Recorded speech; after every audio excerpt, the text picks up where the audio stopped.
प्यारे बच्चों, आज हम पार्ट 4 के साथ आप लोगों के सामने उपस्थित हुए हैं। इसमें एक डिफरेंट टाइप के क्वेश्चन को यहाँ पे कंसिडर किए हुए हैं हम। इसमें क्या है, क्वेश्चन का जो लैंग्वेज है वो बहुत इम्पॉर्टेंट है, या क्वेश्चन का लैंग्वेज इसको सॉल्व करने में बहुत मायने रखता है। जैसे क्वेश्चन है the number of particles crossing unit area, crossing unit area perpendicular to x-axis in unit time is given by n is equal to minus d n2 minus n1 upon x2 minus x1, where n1 and n2 are number of particles per unit volume. For the value of x mean 2x1 and x2, the dimension of d are, यहाँ पे 4 option दिए हैं।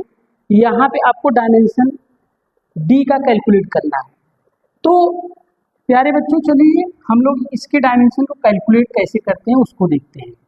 तो यहाँ पे सबसे पहले हम स्मॉल एन के डायमेंशन को कैलकुलेट करते हैं। स्मॉल एन का जो डायमेंशन होगा, जो लैंग्वेज में दिया हुआ है, small n is equal to number of particles, number of particles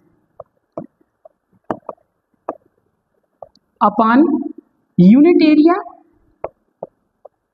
unit time,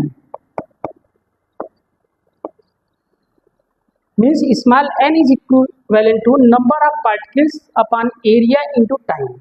तो यहाँ पे इसका डायमेंशन निकालेंगे तो नंबर ऑफ पार्टिकल का डायमेंशन क्या होगा, डायमेंशन लेस क्वांटिटी होती है। सिर्फ यहाँ पे डायमेंशन किसका बचेगा, आपका एरिया का। एरिया का कितना हो जाएगा, एल स्क्वायर, और टाइम का कितना होगा आपका टी।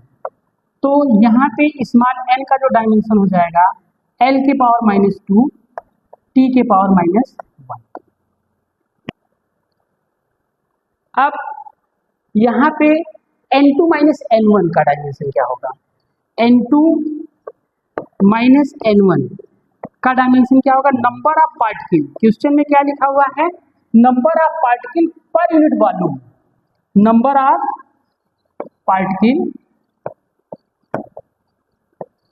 पर यूनिट क्या है, volume.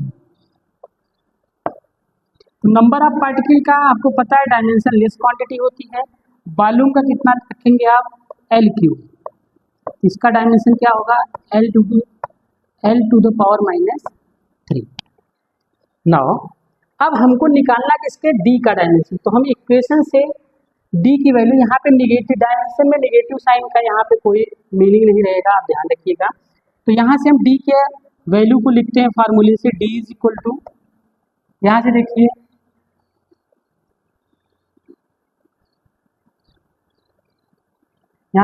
d is equal to क्या होगा, n into x2 minus x1 upon n2 minus n1, n x2 minus x1 upon n2 minus n1। अभी आपने स्मॉल एन का डायमेंशन निकाला हुआ है, वो कितना है आप रख दीजिए, एल के पावर -2 टी के पावर -1, x2 माइनस x1 मतलब डिस्टेंस का डायमेंशन है, आप यहाँ पे रखिए एल। इसके बाद n2 माइनस n1 का डायमेंशन आप निकालें, वो क्या है, एल के पावर -3। अब यहाँ पे सभी डायमेंशन रख दिए, आप इसको आप क्या करिए, कैलकुलेट कर दीजिए। तो d इज इक्वल टू, यहाँ पे देखिए l के पावर 1 है, यहाँ पे -2 है, और यहाँ पे -3, तो मीन्स l के पावर, ध्यान दीजिएगा, -2 ऊपर +1, और ये -3 यहाँ पे डिनोमिनेटर में, ये ऊपर जाएगा न्यूमरेटर में, कितना हो जाएगा, +3, और बचेगा आपका क्या, t के पावर -1। तो d का जो डायमेंशन हो जाएगा कितना हो जाएगा आपका, यहाँ से देखिए 3 + 1 4, 4 में से 2 सब्ट्रैक्ट करेंगे तो आपका आ जाएगा 2 टी के पावर -1। तो डी का डायमेंशन कितना हो जाएगा, L to the power 2 T to the power -1। अब हम ऑप्शन को यहाँ पे देखते हैं कौन सा ऑप्शन होगा। फर्स्ट में नहीं है, सेकंड में भी नहीं है, थर्ड में भी नहीं है, टी के पावर एल स्क्वायर टी के पावर -1, ये फोर्थ ऑप्शन। आपका फोर्थ ऑप्शन आपका क्या है, करेक्ट।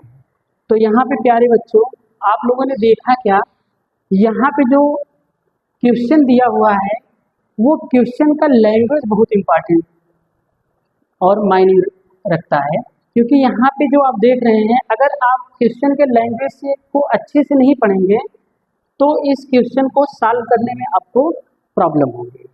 धन्यवाद, थैंक यू।